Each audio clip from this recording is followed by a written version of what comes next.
এই মুহূর্তে আমাদের সঙ্গে যুক্ত হয়েছেন আমাদের অ্যাসিস্ট্যান্ট এডিটর ইলমাজ সাইদ। আমি চলে যাবো ইলমাজের কাছে। ফোনে রয়েছেন ইলমাজ সাইদ। ইলমাজ, জম্মুতে পাকিস্তানের হামলার আবহে এই মুহূর্তে আমরা দেখেছিলাম যে আইপিএল ম্যাচ ছিল সেটাও বন্ধ করে দেওয়া হলো। পাশাপাশি যেটা নিয়ে বারবার করে গর্ব করতো পাকিস্তান, যে J-17 এবং F-16 সেগুলোকে ঘুরিয়ে দিল ভারত।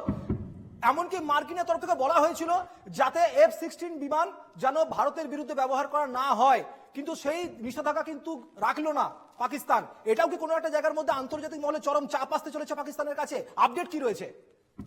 দেখো, আমি তোমাকে একদম সর্বশেষ আপডেট জানিয়ে দিই। জয়সলমেরের আকাশের ওপর একটি বিস্ফোরণের খবর পাওয়া যায়। জম্মু কাশ্মীরের এয়ারপোর্টকে টার্গেট করে একটি ড্রোন হানা চালানোর চেষ্টা করে পাকিস্তান। ভারতীয় সেনা গুলি করে সেই দুটি ড্রোনকেই নামিয়ে ফেলে। জম্মু কাশ্মীরের বিভিন্ন জায়গায় এই মুহূর্তে ব্ল্যাকআউট চলছে। নর্দার্ন কমান্ড, ওয়েস্টার্ন কমান্ড এবং সাউথ ওয়েস্টার্ন কমান্ড, অর্থাৎ একেবারে জম্মু কাশ্মীর থেকে শুরু করে পাঞ্জাব, রাজস্থান এবং গুজরাটের ভুজ, এই সমস্ত জায়গায় এই মুহূর্তে ব্ল্যাকআউট এবং এয়ার রেড সাইরেন বাজতে শুরু করে দিয়েছে। এবং যে আয়রন ডোমের কথা বলি আমরা, সেই আয়রন ডোম, যেটা ভারতের আকাশ পথে সুরক্ষার যে আয়রন ডোম, আমাদের anti aircraft defence system AAD, সেটা অ্যাক্টিভেট করা হয়ে গিয়েছে। একটি বড় খবর যেটা পাচ্ছি, দুটি পাক বিমান যুদ্ধজাহাজ ফাইটার জেট, সেগুলোকে এই AADর তরফ থেকে নিষ্ক্রিয় করা হয়েছে। তারা LOC ক্রস করে আসার সময়, চেষ্টা করার সময় সেগুলোকে গুলি করে নামানো হয়েছে। তার মধ্যে একটি F-16 এবং একটি JF-17 ভার্সনের বিমান। তার সঙ্গেও যেটা জানা যাচ্ছে, তারা LOC ক্রস করে, অর্থাৎ ইন্টারন্যাশনাল বর্ডার করে তারা ভারতের সীমানার দিকে যখন এগিয়ে এসেছিল, তখনই আমাদের এয়ার ডিফেন্স সিস্টেম সেগুলোকে নিষ্ক্রিয় করে এবং সেগুলোকে গুলি করে রীতিমতো নামিয়ে দেয়। মোট 8টি মিসাইলকে হাওয়াতেই নিষ্ক্রিয় করে ফেলেছে আমাদের আয়রন ডোম কিংবা এয়ার ডিফেন্স সিস্টেম। এই মুহূর্তে যে খবর আমরা পাচ্ছি, সেই খবর হলো আজিত ডোভাল NSF প্রধানমন্ত্রী নরেন্দ্র মোদীর সঙ্গে একটি এমার্জেন্সি মিটিং এ রয়েছে। উচ্চ পর্যায়ের মিটিং চলছে। সেনাবাহিনীকে এর আগে ফ্রি হ্যান্ড দেওয়া হয়েছিল।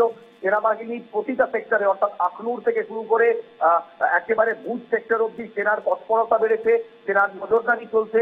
আর প্রিএমটিভ অ্যাটাক এগুলো নয়। গতকাল আমরা দেখেছিলাম কাশ্মীরের ওপর এবং পাঞ্জাবের ওপর মোট 15টি সেনা ছাউনিকে যেভাবে টার্গেট করা হয়েছিল, সেই 15টি সেনা ছাউনিকে আমরা নিষ্ক্রিয় করি। সেই 15টি সেনা ছাউনিকে যে মিসাইল আছে, সেই সমস্ত মিসাইলকে আমরা নিষ্ক্রিয় করি। এবং পরবর্তীতে আমরা পাকিস্তানের একেবারে হার্টল্যান্ডে ঢুকে লাহোর, রাওয়ালপিন্ডি, করাচি সহ ওদের 9খানা ইনস্টলেশনে HQ-9, যেটা চাইনিজ এয়ার ডিফেন্স সিস্টেম, এবং HQ-16 আবার চাইনিজ এয়ার ডিফেন্স সিস্টেম, ওদের পুরো এয়ার ডিফেন্স সিস্টেমকে আমরা অকেজো করি। তারপর রাত্রেবেলা সময়ের অপেক্ষা ছিল। অপারেশন সিঁদুরের পরেই বলা হয়েছিল যে আগামী 72 ঘন্টা খুবই ক্রুশিয়াল। এই 72 ঘন্টায় পাকিস্তান কিভাবে জবাব দেয় সেদিকে চোখ থাকবে। হেভি সেলিং করা হচ্ছে। এখন যে ক্যালিবারে সেলিং করা হচ্ছে, সেই ক্যালিবারে নর্মালি পিস টাইমে সেলিং করা হয় না, কিংবা নর্মালি আমরা যে সেলিং গত 10 দিনে দেখেছি, লো ক্যালিবার সেলিং ছিল। আফটার অপারেশন সিঁদুর হেভি ক্যালিবার সেলিং শুরু হয়ে গিয়েছে। পুঞ্চ, আখনুর, উরি, রাজৌরি, এই পুরো সাইডে, ওই পুরো সেক্টরে, নর্দার্ন কমান্ডের পুরো সেক্টরে এই মুহূর্তে সেলিং শুরু হয়ে গিয়েছে। ভারতীয় সেনাও কিন্তু যোগ্য জবাব দিচ্ছে, পাল্টা জবাব দিচ্ছে।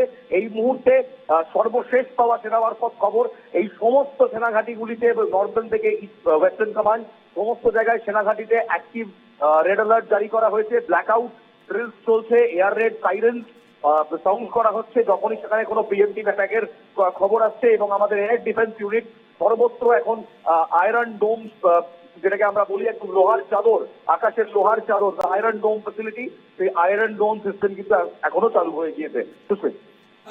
ইলমাস, আমরা দেখেছি যে আজকে বিদেশ সচিব বিক্রম মিস্ত্রি তিনি বলেছিলেন পাকিস্তান যদি এখনো না শোধরায় তাহলে কিন্তু বড়সড় প্রত্যাঘাতের জন্য তাকে অপেক্ষা করতে হবে। ঠিক তার পরপরই দেখলাম যে পাকিস্তানের আবার এই ধরনের হামলার প্রসঙ্গ উঠে এলো, আবার সেই হামলার যথারীতি জবাব দিয়েছে ভারত। কিন্তু এই মুহূর্তে অজিত ডোভালের সঙ্গে প্রধানমন্ত্রী বৈঠক করছেন, অন্যদিকে স্বরাষ্ট্রমন্ত্রী বৈঠক চলছে, কোনো বড় বার্তা আসতে চলেছে? এই মুহূর্তে এই স্পেকুলেশন করা একেবারেই উচিত হবে না, কারণ এই মুহূর্তে আমরা যুদ্ধে শুরু হয়ে গিয়েছে কিংবা যুদ্ধে গেছি এমন কোনো কথাবার্তা আমাদের পক্ষ থেকে বলা উচিত হবে না। যা হবে সেটা সরাসরি সরকারের মারফত আসবে। সরকারের তরফ থেকে কিন্তু এখনো এমন কোনো বিবৃতি দেওয়া হয়নি।